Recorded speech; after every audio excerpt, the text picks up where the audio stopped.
Welcome to another episode of Deep Dive into Real Estate by Team Laddi Dhillon. This is the place where we simplify real estate for you, one topic at a time. Enjoy. All right, everybody, welcome back to the show. Today, we are going to be tackling something that can be a little bit confusing and a little bit intimidating. Yeah. Credit scores. It's one of those things, it's like this mystical number that follows you around and dictates your life in some ways. And it's important to know what goes into that number and how it can affect you, especially when it comes to something major like real estate. Absolutely. And that's why we are diving deep today into credit scores, how they work, and what you can do to make sure they're working for you, not against you. Yeah. And the thing is, people get really scared about their credit scores. For sure. But, we're here to help break it down, make it easy to understand, and show you that, you can take control of your financial future. Exactly. And before we jump into all the nitty-gritty, we want to give a quick shout out to Laddi Dhillon and his amazing real estate team serving the awesome folks in the Peel region. Yeah, Laddi's been a real estate pro since 2007, helping people in Brampton, Caledon, and Mississauga navigate the market and find their dream homes. Absolutely. So if you're in the Peel region and even thinking about making a move, give Laddi a call at 905-598-0725. He and his team are super knowledgeable, and they'll guide you every step of the way. All right, so back to credit scores. I know it can be a little daunting, but trust me, it doesn't have to be a scary monster lurking in your financial closet. Oh, I remember when I first started looking into buying a place, I was totally overwhelmed by all the credit score talk. It felt like this giant mystery. I hear that all the time. A lot of people feel that way. And honestly, it's understandable. There's a lot of jargon and confusing terms thrown around. Yeah, definitely. But once you strip away all that mystery, it's really not that complicated. Okay, so it's not like one low number automatically disqualifies you from getting a mortgage. Not at all. Lenders look at the bigger picture, your income, your debts, your overall financial health. It's like putting together a puzzle. I like that. A puzzle. Yeah, and your credit score is just one piece, albeit a pretty important one. Right. So where do these credit scores even come from? I know there's more than one credit bureau, right? That's right. Here in Canada, we have two main credit bureaus, Equifax and TransUnion. Okay. They're kind of like the record keepers of your financial life. They collect information about your credit accounts, payment history, other financial details, and then use that data to calculate your credit score. Hold on. I've heard that you can actually have different scores from each bureau. Is that true? It is, and it can be a little confusing, Yeah. but it's because they each have their own unique algorithms for crunching the numbers. Think of it like two chefs using slightly different recipes to bake the same cake. Okay. They might both be delicious, but they'll have subtle differences in taste and texture. I like that analogy. Yeah. So it's normal to see some variation between the scores. Totally normal. Yeah. And most lenders will only use one of your scores anyway. But the good news is the factors that make up your score are pretty much the same across the board. Okay, that makes sense. So let's break down these credit score factors. What's the most important thing that lenders are looking for? The biggest piece of the credit score pie, and this is true for both Equifax and TransUnion, is your payment history. It accounts for a whopping 35% of your score. That makes sense.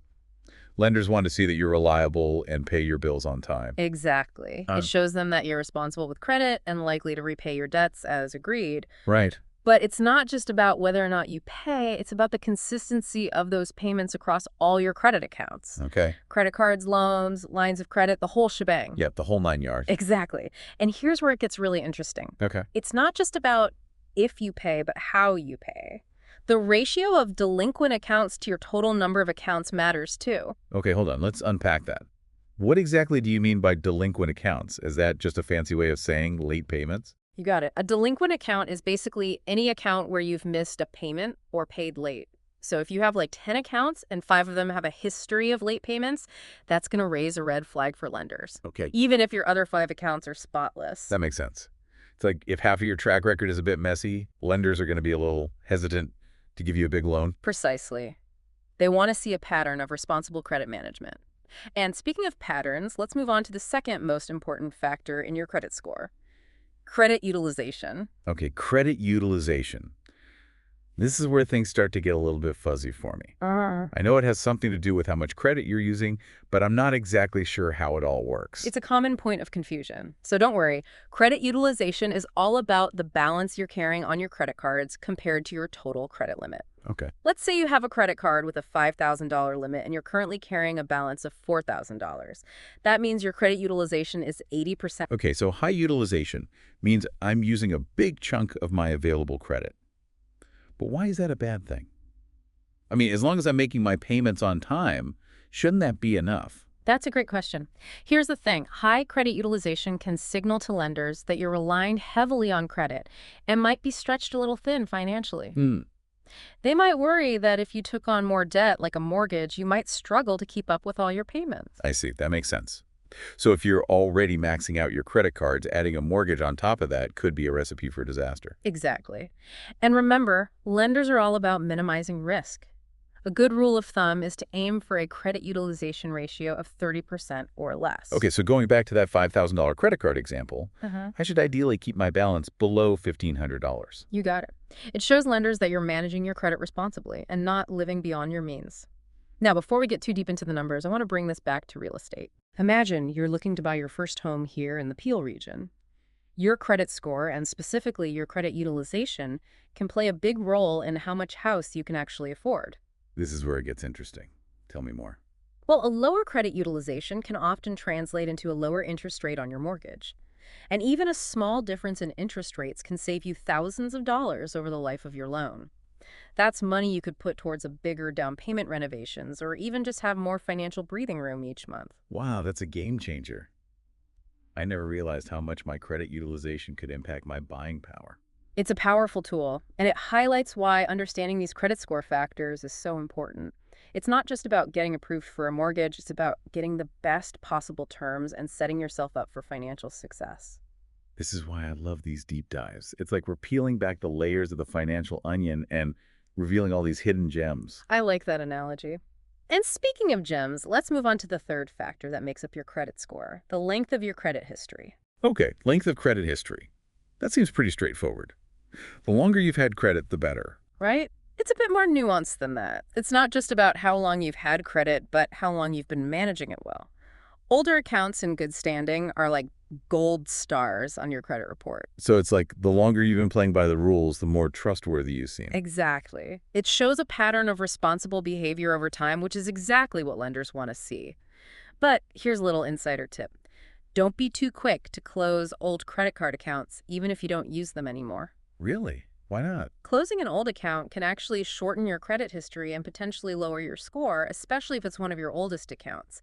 It's like losing a piece of your credit history puzzle. That's a good point. I'm definitely guilty of wanting to close those old accounts just to simplify things. But I guess it's worth keeping them open if it helps my score. It's all about weighing the pros and cons. If the account has an annual fee, you might want to consider closing it. But if it's a no-fee card and it's one of your oldest accounts, it's usually best to keep it open and maybe even use it occasionally to keep it active. Gotcha. Okay, noted. I'm learning so much already. What's next on our credit score factor list? Now we're getting into some of the factors that can really make or break your score. Public records. This is where things can get a bit serious. Public records. Okay, I'm a little nervous now. What exactly falls under that category? We're talking about things like bankruptcies, collections, tax liens, or any other derogatory marks on your credit report. Okay. These are serious financial events that can significantly impact your score and can stay on your record for quite a long time. I can see why lenders would be concerned about that. Yeah. It's like a big red flag waving in the wind. But let's say someone has had a bankruptcy in the past. Are they automatically out of luck when it comes to getting a mortgage? Not necessarily. While it definitely makes things more challenging, it's not an automatic disqualification. Lenders will want to see a strong track record of responsible credit management since the bankruptcy, demonstrating that you've learned from the experience and are now in a solid financial position. So it's like they're looking for proof that you've turned things around and are back on track. Precisely. They want to see that you're actively rebuilding your credit and making smart financial choices. And this is where working with a knowledgeable real estate team can be invaluable. They can help you navigate these complexities and find lenders who are willing to work with borrowers who have had past credit challenges. That's so reassuring. It's like having a guide to help you through the credit score jungle. Speaking of guides, Laddi Dhillon and his team are known for going above and beyond for their clients in the Peel region. Absolutely. They're passionate about helping people achieve their real estate dreams, regardless of their credit history. They'll work with you to understand your situation, explore your options, and develop a personalized strategy to get you mortgage ready. It's amazing to have that kind of support, especially when dealing with something as important as buying a home. All right, let's tackle the last factor in our credit score breakdown. Inquiries. Ah, yes, inquiries. These can be a bit tricky, but understanding them can help you avoid some common credit score pitfalls. Oh, hit me with it. What exactly is an inquiry and why should I care? An inquiry happens every time someone accesses your credit report. This could be you checking your own credit, a lender checking your credit when you apply for a loan, or even a landlord checking your credit when you apply for an apartment. So every time someone peeks at my credit report, my score takes a hit. That's a common misconception, but it's not entirely true. We need to distinguish between hard inquiries and soft inquiries. Okay, I'm intrigued. What's the difference, and which one should I be worried about? A hard inquiry occurs when you apply for new credit, like a credit card or a loan. These hard inquiries can temporarily lower your score because they signal to lenders that you're actively seeking credit. So if I'm rate shopping for a mortgage and multiple lenders pull my credit, that could hurt my score. You're absolutely right. However, there's usually a grace period where multiple inquiries within a short time frame, usually around 30 days, are treated as one inquiry. This is designed to protect consumers who are actively shopping for the best rates. Okay, that makes sense. It wouldn't be fair to penalize someone for doing their due diligence and comparing offers. What about soft inquiries? Are those the harmless ones? Exactly. Soft inquiries don't impact your credit score at all. These happen when you check your own credit report, when a company pre-approves you for a credit offer, or even when a potential employer checks your credit as part of a background check. So I can keep an eye on my own credit report without worrying about hurting my score. Absolutely. In fact, it's a good idea to check your credit report regularly to make sure everything is accurate and to catch any potential errors or signs of identity theft. You can get a free copy of your credit report from both Equifax and TransUnion once a year. That's a great tip. It's like doing a little financial health checkup to make sure everything is in order. Exactly. And the more you understand your credit report and these 5 key factors, the more empowered you'll be to manage your credit and use it to achieve your financial goals, especially when it comes to real estate. This has been incredibly helpful. We've gone from feeling intimidated by credit scores to actually understanding how they work and how we can make them work for us. But before we wrap things up, I want to bring it back to the real estate journey. We've talked about how credit scores impact mortgage rates and affordability, but how does it all play out in the actual home buying process? What should our listeners be thinking about if they're serious about buying a home in the near future? It's like, when you think about it, it's really like your credit score is like your financial resume. Okay. When you apply for a mortgage, it's kind of like the lender is checking your references, seeing how you've handled money in the past. So like a first impression almost. Exactly. A good credit score is a green flag. It shows them that you're responsible and less likely to default on the loan. So it's not just about getting approved for the mortgage, but it can also impact things like the interest rate you get. Absolutely. A higher credit score usually means a lower interest rate, and that can translate into some serious savings over the life of your mortgage. Yeah, we're not talking about like a few dollars here and there. Yeah. This can be thousands of dollars. Yeah, exactly. It's like getting a discount on your house just for having good credit. Now, what about people who are maybe just starting out, haven't had much time to build up their credit? What advice would you give them? Well, for those with a shorter credit history, it's all about starting small and building good habits. A secured credit card can be a good first step. Okay. It requires a deposit, which acts as collateral, so it's less risky for the lender, and it allows you to start building positive payment history. So as you use the card responsibly and make your payments on time, your credit score will start to go up. Exactly. It's a gradual process, but consistency is key. Makes sense. So to sum it all up, buying a house is a big decision, and understanding your credit score is a crucial part of the process. Absolutely. It can impact everything from getting approved for a mortgage to the interest rate you pay and ultimately how much house you can afford. And if you're in the Peel region, don't forget to reach out to Laddi Dhillon and his team. They are the experts when it comes to navigating the real estate market, and they can help you every step of the way. They'll work with you to understand your financial situation, explore your options, and make sure you're making informed decisions. So whether you're a first-time buyer, a seasoned homeowner, or even an investor, taking control of your credit score is one of the best things you can do to set yourself up for success in the real estate world. Couldn't have said it better myself. Well, that's all the time we have for today. But remember, your credit score is not a mystery. It's something you can understand and manage and even improve with a little effort. So keep learning, keep growing, and keep reaching for your real estate dreams. Thanks for joining us on the Deep Dive. We'll see you next time.